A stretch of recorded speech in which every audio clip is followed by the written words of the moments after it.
Namaskar, this is Firstpost and you're watching Vantage with me, Palki Sharma.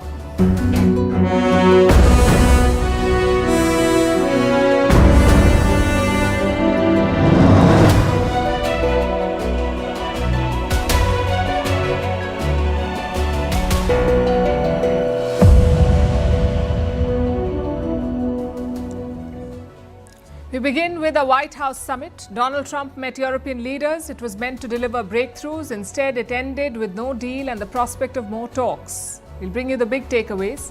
Also the viral moments, the hot mics, the eye rolls and a presidential call in the middle of dinner. Plus round 2 of the Trump-Zelensky encounter in the Oval Office. Less drama than the last time, with the Ukrainian leader dressed up in a suit. And even as the cameras captured the handshakes, Russian drones were pounding Ukraine. We will bring you up to speed with the war. Also discuss if Europe is being the roadblock to peace. Meanwhile, in Asia, all eyes are on the India-China reset. Beijing's top diplomat Wang Yi called on Prime Minister Modi. We'll tell you what happened. Why Indian trains are introducing airline-style baggage limits. How the monsoon has brought Mumbai to a halt again. It's time to stop celebrating the spirit of the city and ask if it's resilience or resignation. In Africa, peace talks with the M23 rebels collapse as violence flares up in DR Congo. And in tech, a reality check on generative AI. A new report says 95% of pilot projects are failing. All this and more coming up. The headlines first. Israeli Prime Minister Benjamin Netanyahu slams his Australian counterpart, calls Anthony Albanese a weak politician and accuses him of betraying Australia's Jews. The remarks come amid a diplomatic row between the two countries after Canberra declared it would recognize a Palestinian state at the United Nations General Assembly in September. Myanmar shuts down its busiest trade crossing with Thailand for the second consecutive day. The junta says it is to block funds being used to arm opposition groups. Ahead of the election in December, every month, the route sees more than $120 million of trade between the neighboring countries. Venezuela's Nicolas Maduro says that he will deploy millions of militia members to respond to threats by the US. The warning comes after Washington raised the bounty for his arrest and launched anti-drug operations in the Caribbean. Venezuelan militia is reported to have around 5 million people. Monsoon rains in Pakistan killed nearly 400 people in less than a week. Efforts are on to recover dozens of buried bodies. More than 350 people have died in Khyber Pakhtunkhwa alone. Torrential rains across Pakistan's north have triggered floods and landslides. The weather is unlikely to improve till Saturday. And Air Canada's flight attendants end their strike after they reach a tentative deal with the airline. Nearly 10,000 flight attendants went on strike last Saturday, demanding better wages and compensation for unpaid ground work. The protest affected travel for 500,000 people worldwide.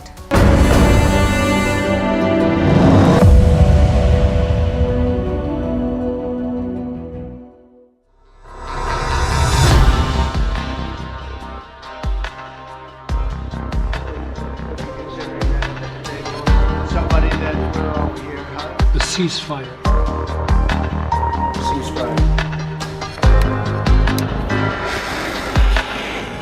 Security guarantees. Security guarantees. Security guarantees. Security guarantees.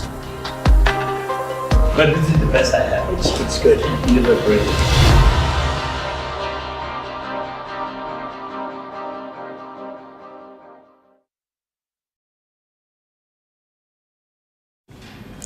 The White House is no stranger to summits. It has hosted dozens of leaders over the years. And yet, yesterday was special. 8 world leaders descended on Washington. Together, they huddled with Donald Trump in the White House. It was almost like a flashback, a rewind of the heydays of the transatlantic partnership. Let's look at the attendees first. Like I said, 8 leaders were at the White House. Ukraine's President Zelensky, French President Emmanuel Macron, German Chancellor Friedrich Merz, Italian Prime Minister Giorgia Meloni, Finnish President Alexander Stubb, UK Prime Minister Keir Starmer, EU President Ursula von der Leyen and NATO Chief Mark Rutte. These are the big players in Europe. All of them rushed to the White House on Monday. Why? To plot the next steps in Ukraine. This meeting was a follow-up to Friday. That's when Trump met Russian President Putin in Alaska. He got a feel of where the Russians stood. Now it was time to meet the other side, the Europeans. And how did it go? Well, the optics were extremely good. The White House was buzzing with diplomats and translators. Europe turned up the flattery to an 11. Trump soaked in all the attention and the cameras loved every minute of it. But beyond the symbolism, what did this summit achieve? There were three main highlights. Number one, there could be a meeting between Putin and Zelensky. Says who? Donald Trump.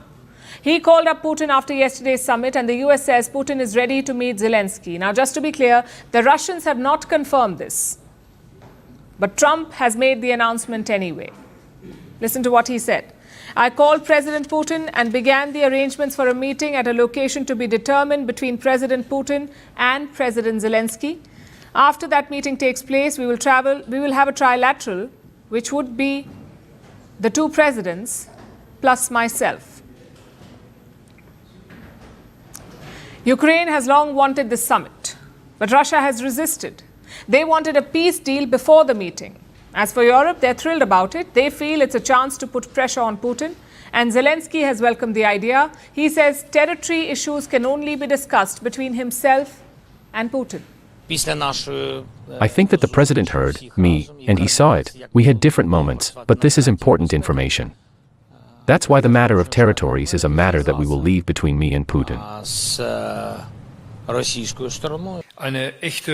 The American president spoke with the Russian president on the phone and agreed that there will be a meeting between the Russian president and the Ukrainian president within the next 2 weeks.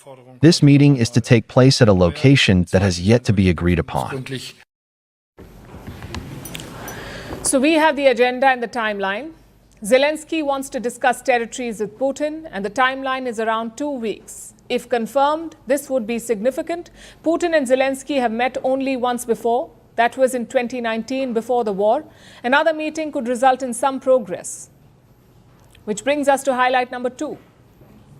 Trump was vague on security guarantees. Now, this has been a long-standing demand of Ukraine. They want protection against future attacks. Of course, Trump has ruled out NATO. So Kiev was hoping for some other guarantees. And remember, Europe is already on board on this one, on security guarantees. But Ukraine wants the US to join as well. Here's what Trump told Zelensky. There'll be a lot of help. When it comes to security, there's going to be a lot of help. It's going to be good. They are first line of defense because they're there. They're Europe. But we're going to help them out also. We'll be involved. So Trump is putting the onus on Europe. He says Europe is the first line of defense. And America? Trump says they will be involved, which is not very encouraging for Zelensky, but he's going with the flow for the moment. Zelensky wants a clear signal of US guarantees. He says they will be decided in 10 days. It is important that the United States is sending a clear signal that it will be among the countries helping to coordinate and will also be a participant in the security guarantees for Ukraine. I believe this is a major step forward.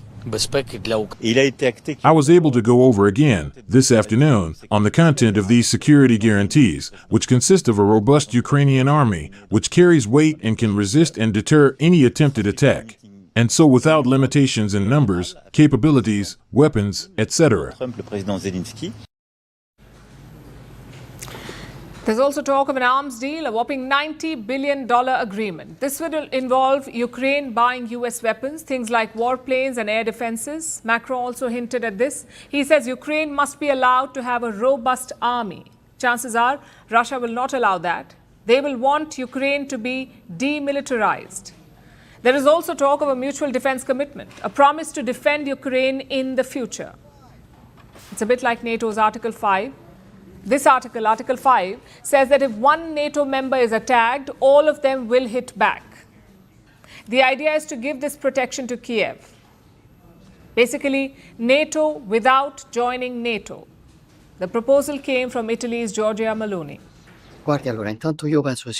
We have been invited to contribute with diplomatic proposals, and we are pleased that the starting point for security guarantees is an Italian proposal to build effective security guarantees inspired by Article 5 of the NATO-Washington Treaty. Clearly, we have to work on this.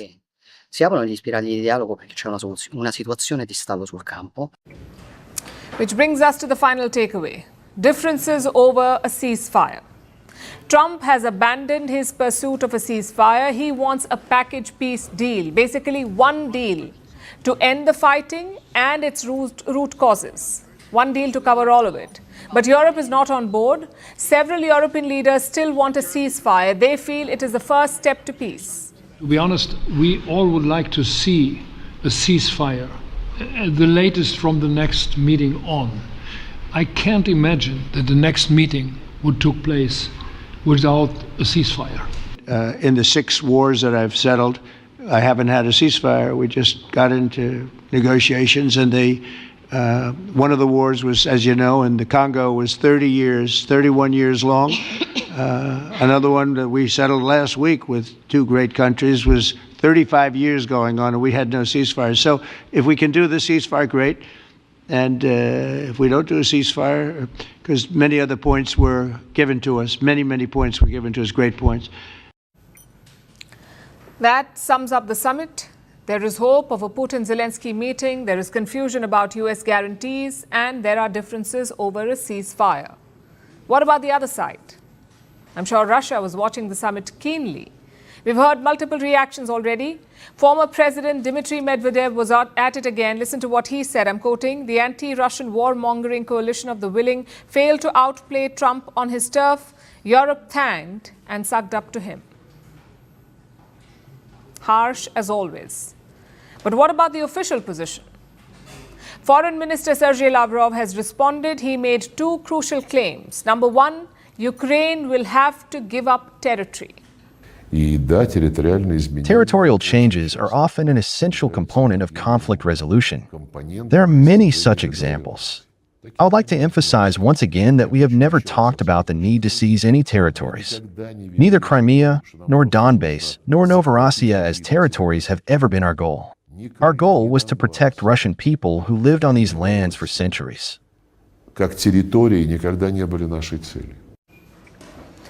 And number 2, a Putin-Zelensky meeting is possible. Lavrov says Russia is open to any format, but he also said that arranging such a meeting will take time. And if it does happen, I'm sure the hype will be unreal. Unfortunately, hype does not create peace. You need to make concessions for that. Zelensky seems open to discussing land swaps, but on security guarantees, his position is unchanged. He wants NATO-style protection, which is, of course, a non-starter for Russia. So while the prospect of a summit is great, it is not enough. What we need is the prospect of peace.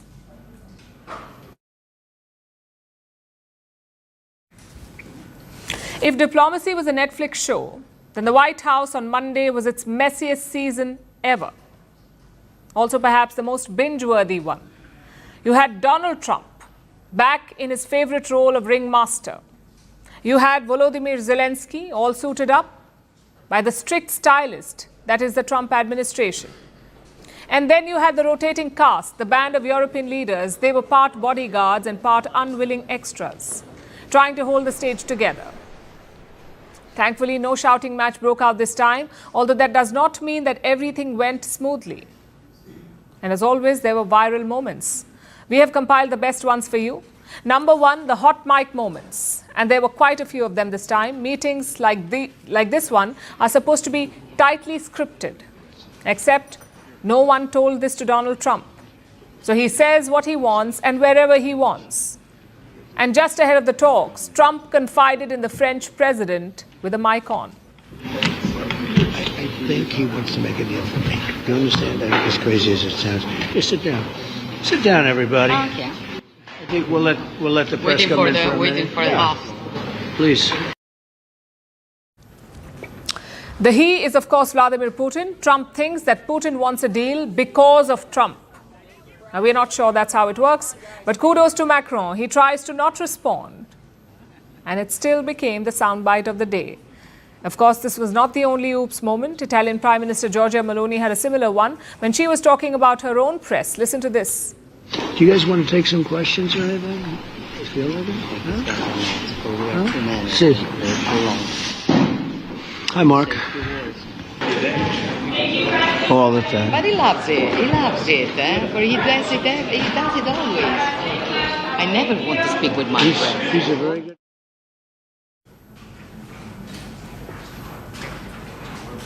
And talking about Meloni brings us to our second viral moment, the Italian Prime Minister's many expressions, especially her dramatic eye rolls. Maybe that's what happens when you're constantly surrounded by male leaders. But Meloni cannot seem to help herself, and the cameras caught her mid-summit, rolling her eyes many times as other European leaders spoke. But now he's the NATO Secretary General, and you're doing a dry lap after that. And Next meeting would take place without a ceasefire. Because the credibility of these efforts we are undertaking today are depending on emphasize this aspect, and would like to see a ceasefire from the next. take a lot of the burden. We're going to help them. Viral moment number 3, the compliment roulette. You know that uncle at every family dinner, the one who sits at the head of the table, pulls everyone close, goes around the table, and then traps you in his stories. Well, in this case, that uncle was Donald Trump. He's too tall for me. He's a tall guy. Good looking. I never want him near. I prefer Volodymyr. Well, we're building a big a ballroom. Beautiful. Right here. If you go, it would be right through that. Right through here. Well, we saw the ballroom at the Pentagon. That was. And while he did compliment people, it wouldn't be a Trump summit without at least one name mix-up. That's our viral moment number 4. This time, the unlucky victim was the Finnish president. His name is Alexander Stubb. Trump first announced his name. Then he started scanning the room like someone calling roll in a classroom. And all the while, Stubb was right in front of him. President Stubb of Finland, and he's somebody that. Where are we here? Where? I'm right here. Oh, you look better than I've ever seen you look. Viral moment number 5 was the family photo. Summits always end with a group photo. It is called the family photo. This one looked less like global unity and more like bad aesthetics. Friedrich Merz towered at 6 feet 6 inches. Giorgia Meloni was a little over 5 feet. Trump, for once, was not the tallest man in the room. And Macron and the lineup resembled a roller coaster.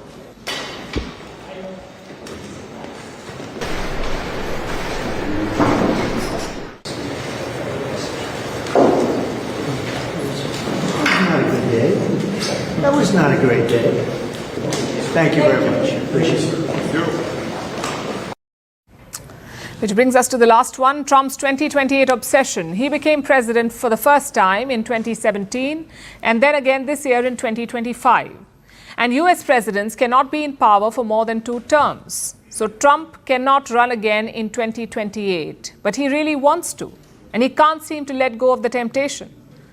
So first he showed off his MAGA 2028 caps, and then he hinted at another run. During the war, you can't have elections. So let me just say 3.5 years from now. So you mean if we happen to be in a war with somebody, no more elections? Oh, that's good. I wonder what the fake. You like this idea? Yeah. No, this is No. So all in all, it was a chaotic summit. And while the dinner plates were getting cleared, Trump disappeared. Where did he go? To call Vladimir Putin. Right in the middle of the dinner, the Europeans were left a little confused. It was the diplomatic equivalent of inviting friends over for dinner and then stepping outside to talk to your ex. But that tells you all you need to know. This summit may not be remembered for the breakthroughs, but it will be remembered for the hot mics, the eye rolls, and the one call that Trump just could not wait to make. This is Diplomacy Trump style, and it's only season 1.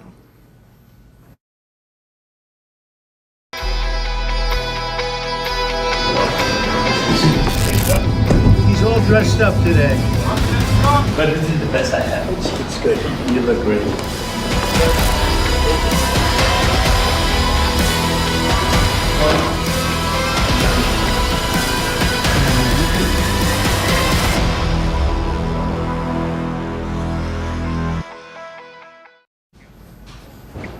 You rarely get do-overs on the world stage, but yesterday President Zelensky did. You may remember his last meeting at the White House. It was a total crash and burn, arguably the worst summit in years. Everything that could go wrong, did go wrong. Zelensky's clothes became a flashpoint, his words became a flashpoint, his alleged lack of gratitude became a flashpoint. And eventually, he was kicked out. That happened in February, just a couple of weeks after Trump had taken office. 6 months later, Zelensky was back to where it all went wrong. Naturally, everyone had the same question: would he crash and burn again? Spoiler alert, he did not. Because this time, Zelensky came with a strategy. For starters, he changed his look. Last time, he was wearing his typical military fatigues, but this time, he suited up. A black buttoned-up shirt, a pair of black trousers, and a black jacket. The difference was visible right from the start. Pretty sure. He's all dressed up today. The best I have. You see. Ready, face? Ready, step?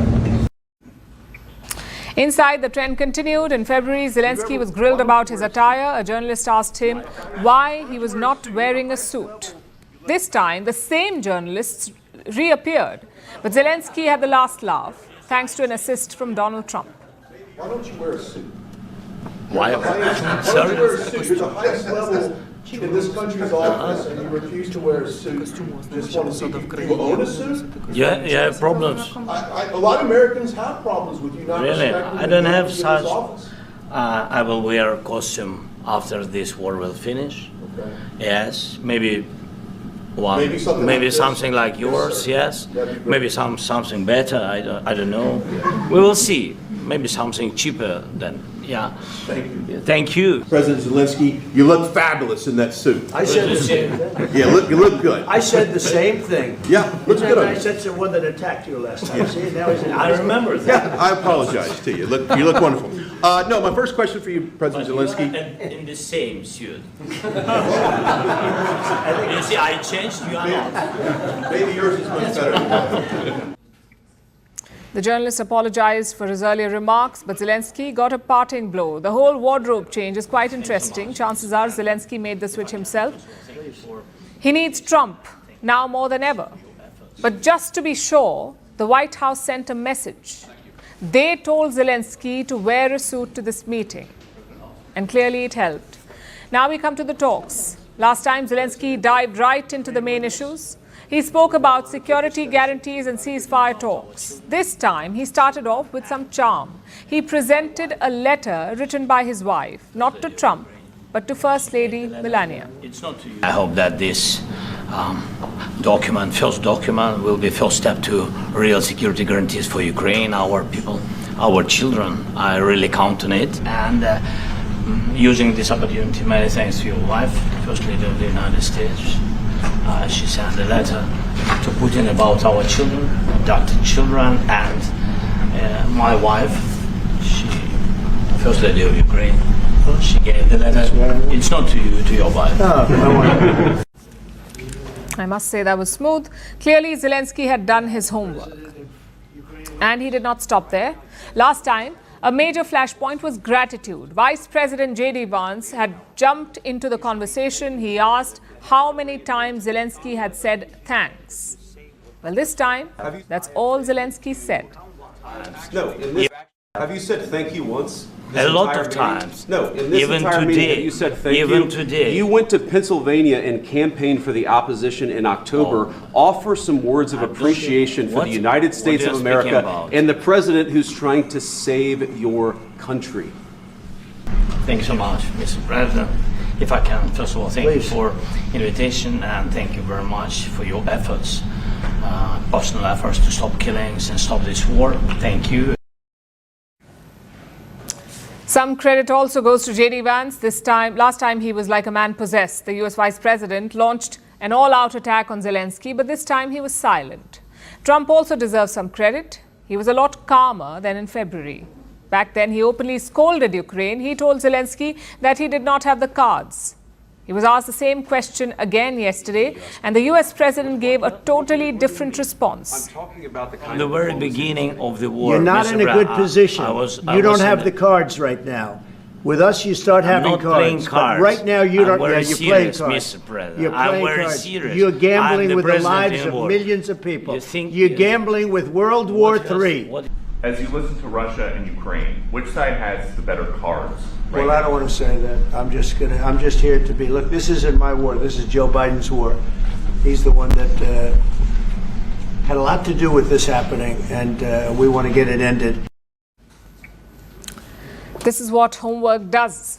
Zelensky was totally unprepared last time. He was used to dealing with Joe Biden, a president who totally indulged Ukraine. But Donald Trump was always going to be different. 6 months later, Zelensky has realized that. Also, this is Ukraine's reality. The fact is, Zelensky needs Trump more than Trump needs Zelensky, which means that he will have to indulge Trump. And why just Zelensky? Even Europe is on the same boat. We saw ample evidence of that today. They could not stop praising Donald Trump. Yes, I will be very brief. I really want to thank you, President of the United States, dear Donald, for the fact that you, as I said before, broke the deadlock. The path is open. You opened it last Friday. Something is changing, something has changed, thanks to you, thanks also to the stalling in the battlefield. So you can count on us as we can count on you in order to deliver this robust peace for both Ukraine and Europe. So much for European strategic autonomy. They took turns praising Trump. It tells you how desperate Brussels is. It also tells you how much leverage Trump has. US support is the only thing keeping Ukraine afloat. If Trump pulls that, it's game over. This summit was a brutal reminder of that.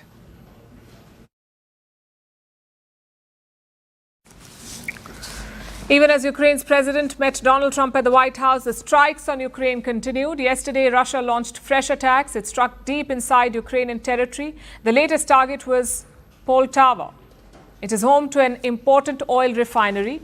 It supplies fuel to the country's military. Moscow says attacking the site was fair game since it's supplying to the military. And the attack came just hours after Trump's meeting with European leaders. Also, since the summit in Alaska, Russian strikes have only intensified and Ukraine has responded in kind. It is targeting Russian supply lines. So as the leaders discuss a potential peace deal, the fighting is getting worse. Here's a report. This is what Kremenchuk looked like after Russia conducted a missile and drone attack. Kremenchuk is an industrial center. It is located in central Ukraine. It is part of the Poltava region. The strike came yesterday as Ukraine's president met with Donald Trump along with leaders from Europe. The meeting took place at the White House. Hours after it ended, Russia struck Poltava. Ukraine's energy ministry confirmed the attack. It happened overnight. Russian drones targeted energy facilities in the Poltava region. The Poltava region is strategic. It houses Ukraine's only oil refinery. It has been attacked before, with drones and missiles. This latest strike targeted that same site. Russia's Interfax news agency confirmed it. They say it was a planned strike on the oil refinery in Kremenchuk. According to Russia, the refinery was supplying fuel for the Ukrainian military. That's the reason they gave for the attack. They say this makes the site a military target.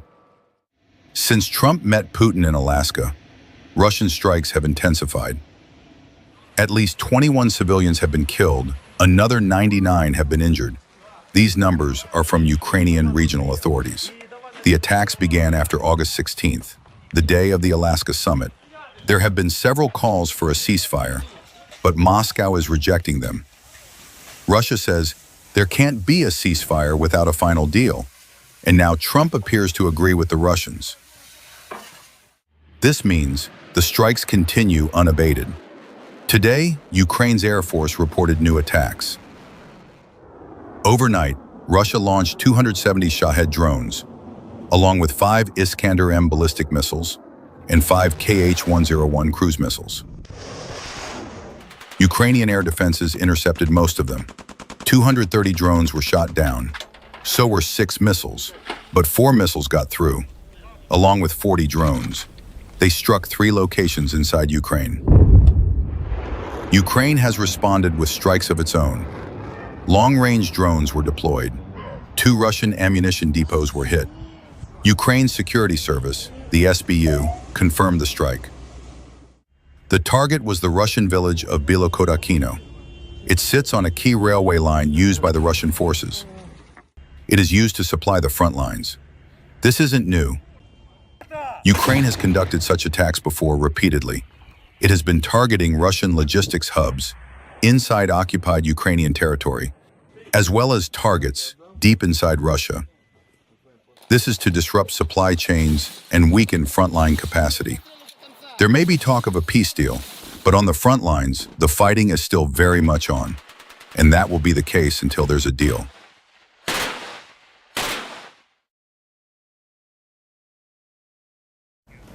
The battle continues on the ground, but unlike before, talks are also happening. It's not just missiles and drones. We are also seeing a flurry of diplomacy. The question is, will it lead to a comprehensive peace? Well, it's a bit complicated. Usually, such talks involve two sides, the sides which are fighting each other. But here, there are many players. You had 8 world leaders in the White House today. And that could be a problem. Putin says he is ready to settle this at the table. Zelensky says he wants to meet Putin. Trump has always preferred a negotiated settlement. So who exactly is blocking a deal? Could it be Europe? They don't seem to be negotiating in good faith. Most of them do not trust Putin. They don't think he wants peace. For my part, I have the greatest doubts about the reality of a desire for peace on the part of the Russian president, because as long as he thinks he can win through war, he will do so. But now, we must remember that Putin is rarely to be trusted. So now it remains to be seen whether he has the courage to come to this type of meeting. Does he have the courage to come to a trilateral meeting, or is he once again playing for time? Macron went a step ahead. He called Putin a predator at Europe's gates. Now, this attitude is problematic. No one is saying you have to trust Putin 100%, but if you enter negotiations, you need some amount of trust. If not, you're just bluffing. You're entering a negotiation for the sake of it. And that's a recipe for failure. Same with territorial concessions. Russia occupies around 20% of Ukraine. This includes large parts of the eastern provinces, places like Donetsk and Luhansk. Any peace deal must recognize this reality. Even Zelensky appears to have come to terms with it. He says he will discuss territorial issues directly with Putin. Again, it is Europe that is unwilling. The German Chancellor spoke against land swaps. There must be no territorial concessions forced upon Ukraine. The Russian demand that Kyiv give up the free parts of Donbass is, to put it in perspective, equivalent to the U.S. having to give up Florida. A sovereign state cannot simply decide something like that.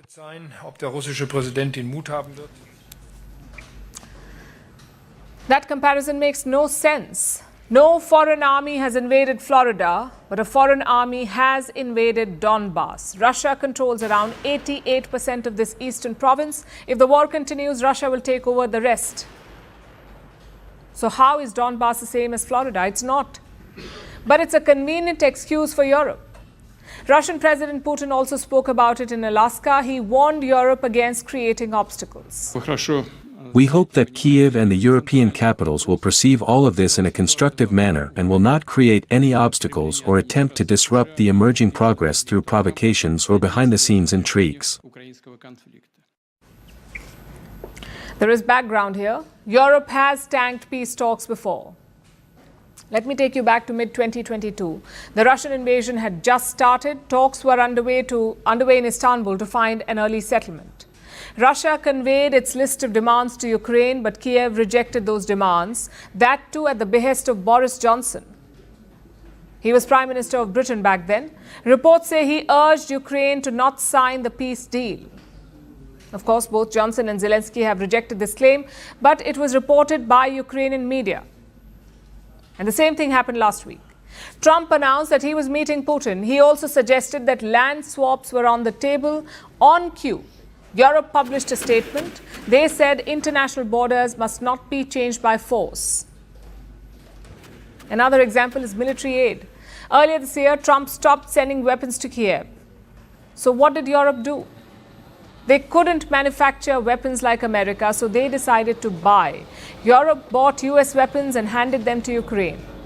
Now, I know what you're thinking. It's Europe's money, it's Europe's policy. Why can't they do what they want? Well, they can't because European soldiers are not the ones fighting. European cities are not being bombed here. It is Ukraine that is suffering since 2022. Europe will keep buying Russian gas, they will keep funding Putin's war, and they will stonewall any peace efforts. The question is why?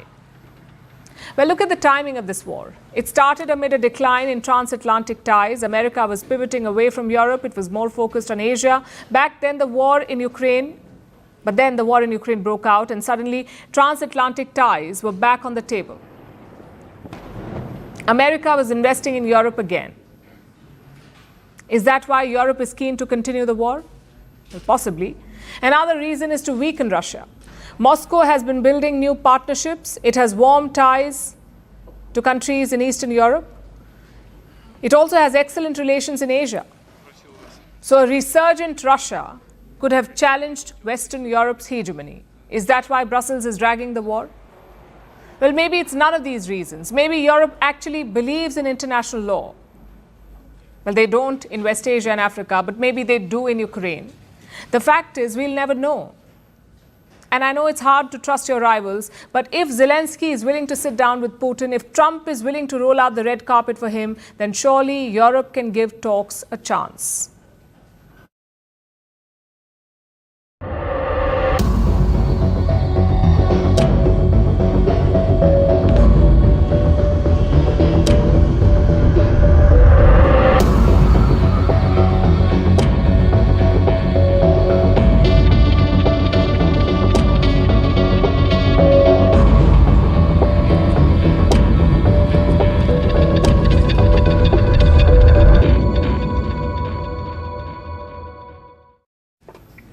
New Delhi is hosting a key visitor this week, China's Foreign Minister Wang Yi.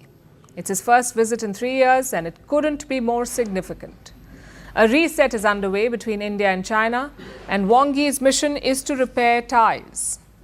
So far, the diplomacy is matching the expectations. Wang Yi has held a wide range of meetings in India. A few hours back, he met Prime Minister Narendra Modi. Before Prime Minister Modi, Wang Yi met External Affairs Minister S. Jaishankar and National Security Advisor Ajit Doval. Progress has been made on several fronts. Let's tell you about them one by one, starting with the border talks. The border conflict has been the biggest source of tensions. But for about a year now, the India-China border has been peaceful. Today, both sides reviewed the progress and some positive signals have emerged. This was in the meeting between Ajit Doval and Wang Yi. Both leaders are special representatives for border talks. Doval said the border has remained quiet. That's the word he used. And that ties between India and China are improving. He called it an upward trend. I had a wonderful meeting in the last round in Beijing.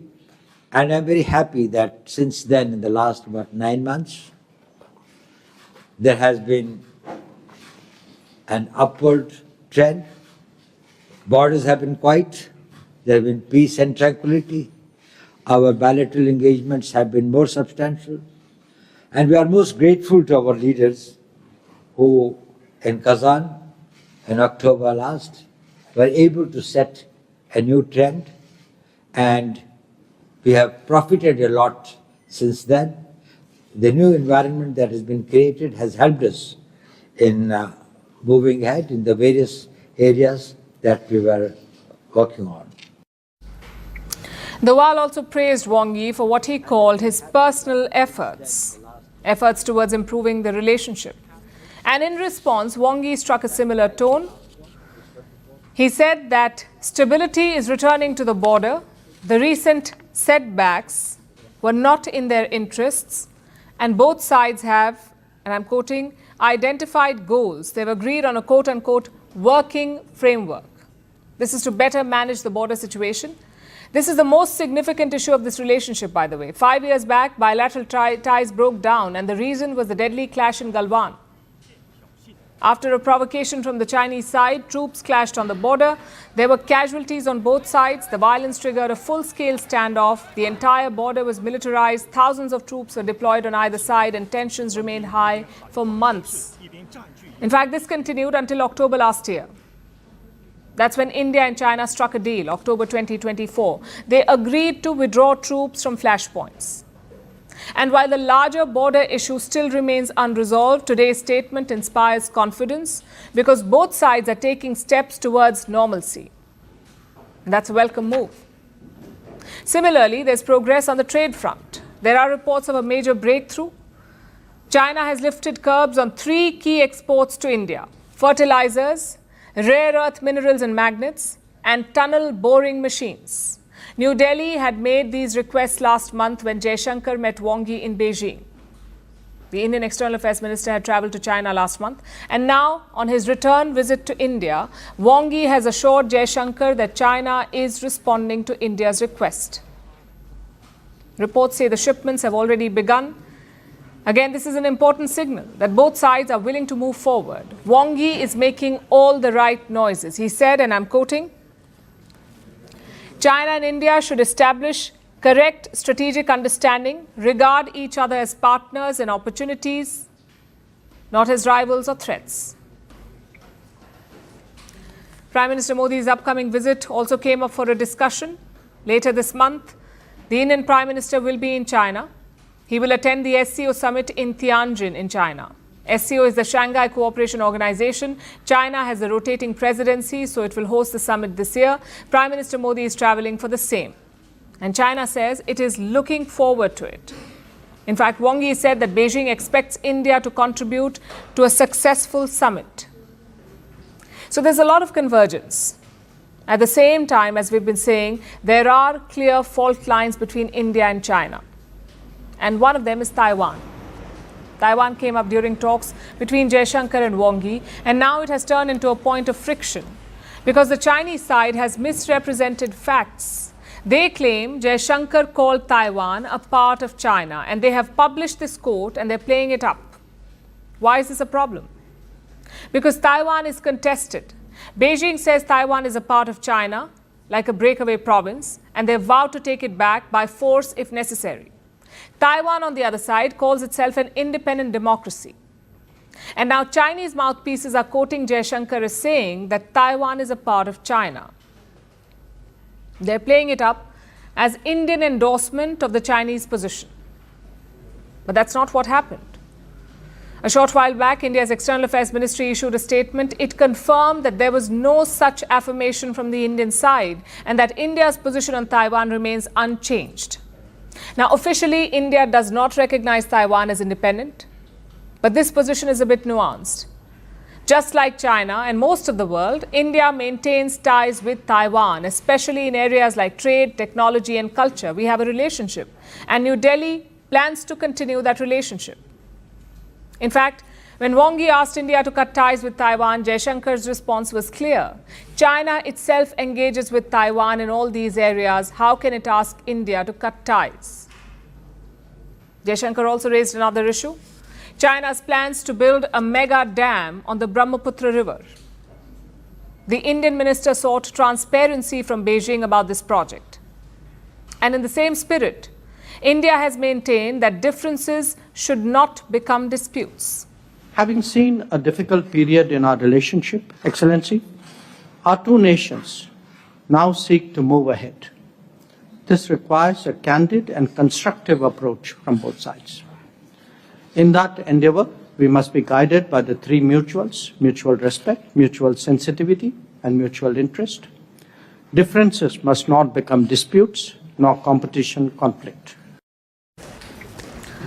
This friction should not be surprising. It should keep India on its guard while dealing with China. At the same time, it should not be allowed to derail the momentum because the India-China reset is being shaped by a wider geopolitical context. One big factor is Donald Trump's economic policy, his tariffs, his trade war. They've pushed the two Asian giants together.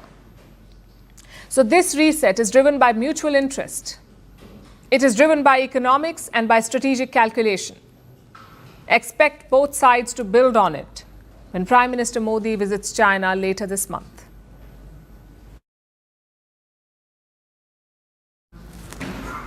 Train journeys can be exciting, partly because you can travel without the headache of watching the wait, the headache of baggage limits, the kind we have to endure when we take a flight. But the Indian Railways have had have said not anymore. They have come out with an airline-style policy. So now there will be strict regulations in terms of the weight and size of the luggage that you can carry. And if you fail to comply, you shall be fined. But what's behind this move? Is this a new concept in India? And do other countries have restrictions on train baggage? Here's a report. Before you head to that dream vacation, a painful task stands in the way. Packing. Suitcases, duffel bags, carry-ons, all kinds of what-ifs are taken into consideration. Far too many clothes are packed, and then an extra outfit is thrown in just in case. If you're traveling by flight, you will bring in the big guns, a weighing machine or a luggage scale, and reassess your baggage. But if you're traveling by train, do you really need to go through the trouble? If your answer is no, then think again. Because the Indian Railways are going the airline way, with a tighter baggage policy, including strict regulations in terms of the weight and size of the luggage. If this sounds too airport style to be true, know that these luggage restrictions are not new. They have existed for years, but they were rarely enforced. Now the Railway Board has said that they will. Travellers will be required to pass their luggage through electronic weighing machines. A number of railway stations will be a part of this initial rollout. So what are the baggage limits? They vary by class. For instance, AC first class passengers are allowed up to 70 kilograms, AC 2 tier up to 50 kilograms. AC 3 tier and sleeper class are permitted 40 kilograms, while 35 kilograms for the general or sitting class travellers. Excess luggage can be booked separately, but if not, then those carrying baggage beyond the allowed limit or luggage that is too bulky despite being underweight will be subject to penalties. They will be charged 6 times the regular fee for that extra weight. What's behind this? Aircraft have baggage limits for safety and operational reasons. Limits ensure a safe takeoff, flight, and landing, while also optimizing fuel consumption. As for the railways, the move is aimed at reducing congestion while maintaining safety and efficiency. This is exactly why India is not an isolated case. Most rail systems the world over come with baggage restrictions. If passengers bring more than 2 suitcases on a Eurostar trip to London, they have to pay about $46 extra. In some French trains, passengers are limited to 2 large pieces of baggage, which fall within specific measurements. And starting next month, if passengers exceed the limit, they face a €50 or about a $60 fine. And with global luggage restrictions, the extra charges are a boost to rail operations. Again, look at the airline industry. They have turned the baggage fees into a multi-billion-dollar profit-making machine. Last year alone, US airlines collected a record-breaking $7.2 billion. The overall global cost of airline extra fees is going up. They are expected to reach $145 billion this year. That's 14% of the sector's total revenues. It includes a range of things from seat selection to buying Wi-Fi access, and luggage charges are a big part of it. Could rail operations be taking the same route? If so, the Indian Railways is set to get a boost. After all, it is one of the largest railway systems in the world, carrying about 23 million passengers daily. The extra luggage charges are bound to add to the revenue. As for you, whatever the preference, airlines or railways, remember to always watch the weight in the battle of the baggage.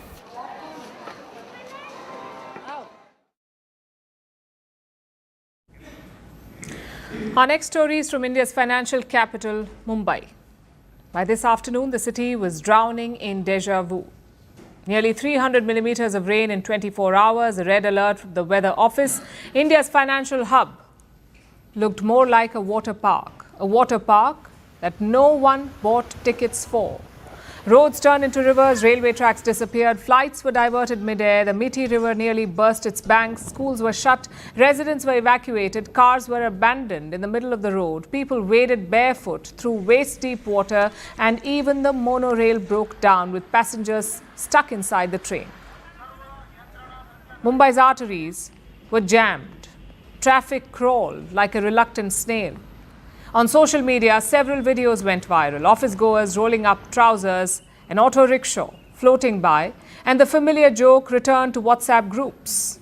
In Mumbai, a kayak may be a safer investment than a car.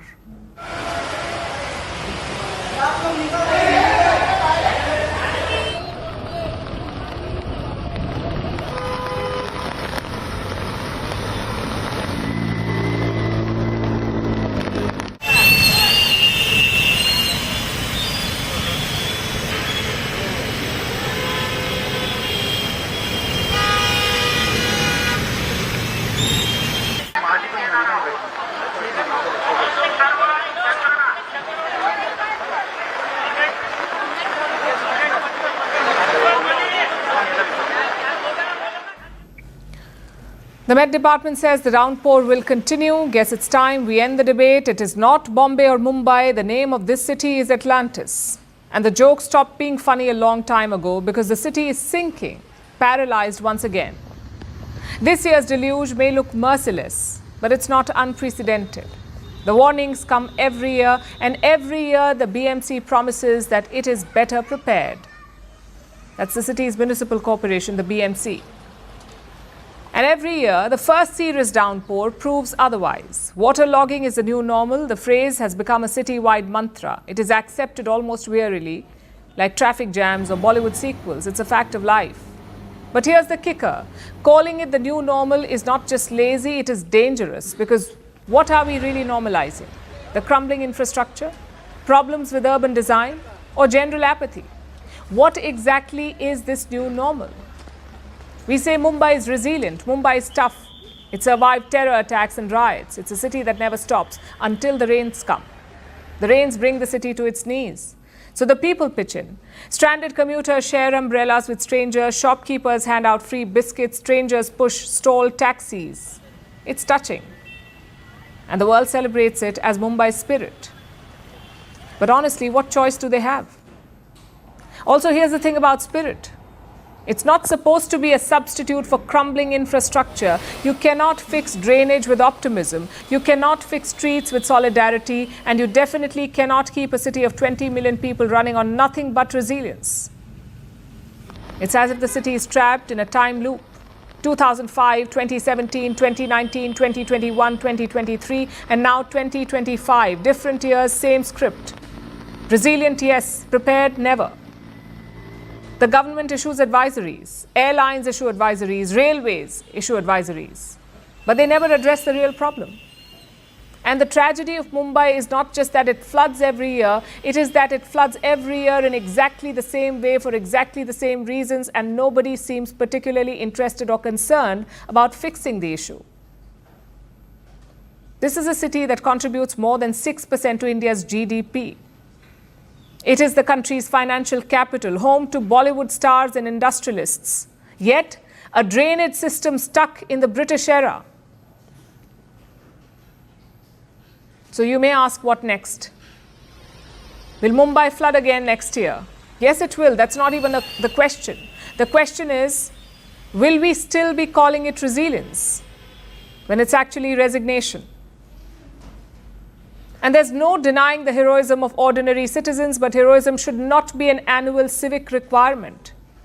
At some point, spirit needs to transform into outrage, into demanding accountability, because otherwise every August headline will remain the same: Mumbai flooded again. And the saddest part, we will call it normal.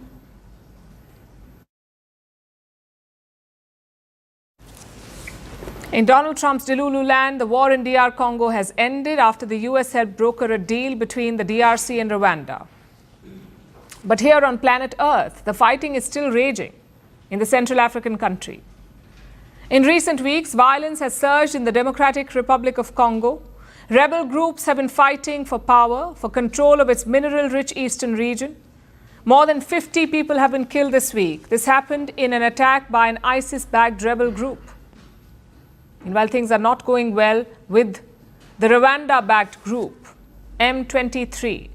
A peace deal has faltered. Talks were supposed to be held in Qatar this week between the M23 and the DRC government. But the rebel group never showed up. Here's a report. This is the Democratic Republic of Congo, the second largest country in Africa.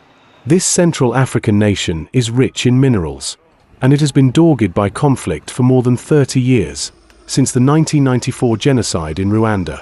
While central authorities have struggled to hold on to power, many armed groups have competed for the resource-rich eastern DRC. The most prominent among them is the militant group M23.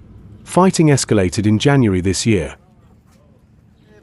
when the M23 captured large parts of the eastern region, including the regional capital Goma. Since then, the conflict has simmered. M23 has made rapid advances. The instability has resulted in thousands of deaths and left a trail of failed peace talks. This led to an intervention by Qatar. After mediation by Qatari officials, hope returned to the DRC last month. M23 and the government signed a ceasefire agreement in Doha. This was seen as a step towards a permanent peace deal.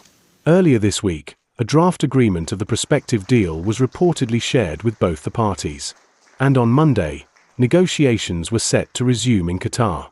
The peace deal was supposed to be signed, but M23 representatives never made the trip. They walked away from the peace talks. Why is that? Apparently, because the Congolese government doesn't want peace. This is what the M23 is saying. They claim that government forces continue to attack rebel positions.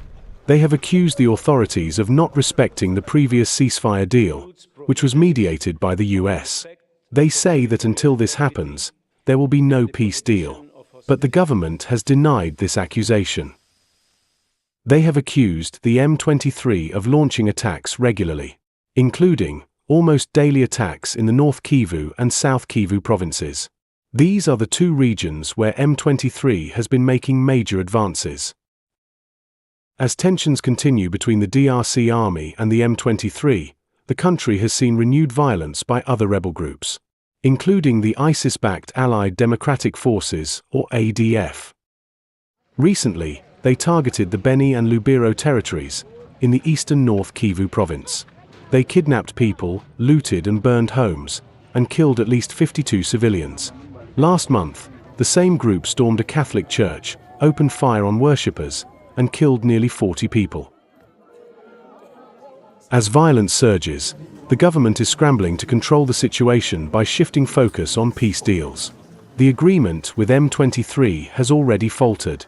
Now, another peace deal hangs in the balance. The agreement between Rwanda and DR Congo. Rwanda has been widely accused of backing the M23, which it denies. In June, the US brokered a peace deal between the two countries. President Donald Trump called it a glorious triumph, which could grant Washington access to DR Congo's vast mineral wealth, and potentially stop fighting in the region. But amid the increase in violence, many fear that the talks could get derailed. So as the government trades blame with rebel groups, conflict in the DRC oscillates between simmering and surging, and peace has been put on the back burner.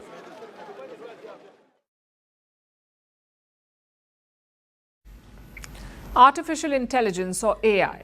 It has been pitched as capitalism's new golden goose. Generative AI was supposed to do it all, write our emails, reinvent customer service, and even reshape entire economies.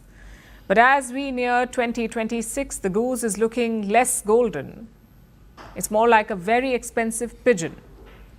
And I'm not the one saying this. A new MIT study says the quiet part out loud. 95% of enterprise AI pilots fail. 95%. They do not deliver any meaningful revenue impact. So why is AI struggling to live up to its hype? In Silicon Valley, hype moves faster than product market fit. Take OpenAI, Google and Anthropic, for example. They drop their shiny new models. Companies sprint to adopt them, to build their own tools around them. Every Monday is AI Monday. Meetings are cancelled, roadmaps are rewritten, budgets are reallocated, all in the service of the AI pivot. But here's the hangover. Only about 5% of pilots actually boosted revenues in a measurable way. For the rest, the dashboards looked busy, but the bottom line stayed stubbornly flat. And here's another revelation. Companies that buy specialized tools succeed more. They succeed twice as often as those trying to build their own. But try telling that to the enterprising CEO. So the result is this: thousands of internal builds that get stuck in endless beta testing. And by the time the system works, ChatGPT has already released its next version, leaving the enterprise tool obsolete even before it's deployed. Also, here's another dirty secret. Most corporate AI budgets are getting sunk into sales and marketing gimmicks. Think AI email writers, AI pitch decks, AI lead generators. But what's the real return on investment, or ROI as they call it? It's in back office automation, like cutting down grunt work, streamlining operations. That is where AI really shines. The math is clear, but the psychology is not. Because companies often just love shiny dashboards. But all of this raises a question we have often asked. Is artificial intelligence a bubble? Sam Altman recently answered this question, and it's not what you would expect. The OpenAI CEO, Sam Altman, says this is indeed a bubble. But in his words, it's a bubble built around a kernel of truth. And that phrase is important here, the kernel of truth. It is what made the dot-com boom so intoxicating. Back then, the internet was the next big thing. It was going to change everything. Billions were poured into half-baked ideas. Thousands of companies sprouted. Yes, the internet did change a lot, but it did not change everything. Pets.com was not Amazon. Webvan was not Instacart. The Nasdaq lost nearly 80% of its value between the years 2000 and 2002, but from that wreckage emerged the giants: Google, Amazon, eBay. The AI cycle looks eerily similar. Trillions are being funneled into data centers and startups. Every corporate strategy memo has AI stapled onto it, the same way .com was 2 decades ago. And yet, beneath the froth, there is a revolution. There is no doubt that we will have AI tools we cannot imagine yet. But there's also a mismatch between investor expectations and real-world adoption. And that's what creates the bubble. In fact, the biggest example is OpenAI. The company is yet to become profitable. It tells you all you need to know about the AI bubble. It is not bursting yet, but it's definitely stretching. And stretched bubbles rarely deflate politely.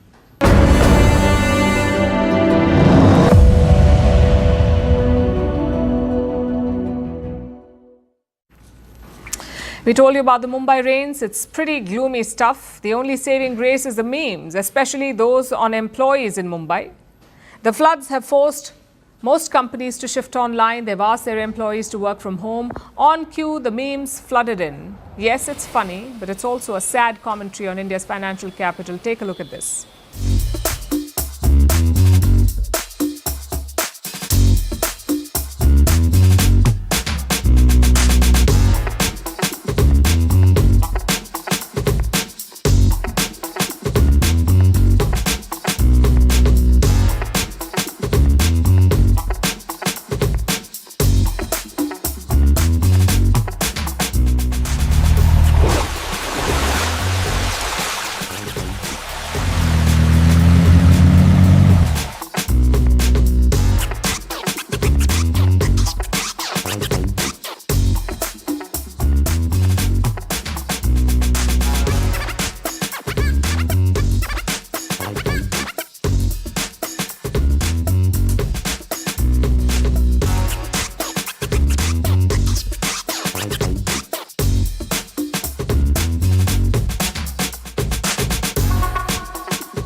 And now it's time for Vantage Shots, images that tell the story. Kim Jong-un visits a North Korean naval destroyer. A dramatic view of Hurricane Erin's eye shows planes flying through the powerful storm. And Sweden relocates an entire church on wheels. Finally, we are taking you back in history. On this day in 1953, a CIA-assisted coup overthrew the government in Iran. It was against Prime Minister Mohammad Mossadegh. The coup restored power to Iran's Shah, who was an American ally. In 2023, CIA admitted that its actions were undemocratic. We're leaving you on that note. Thank you for watching. We'll see you tomorrow.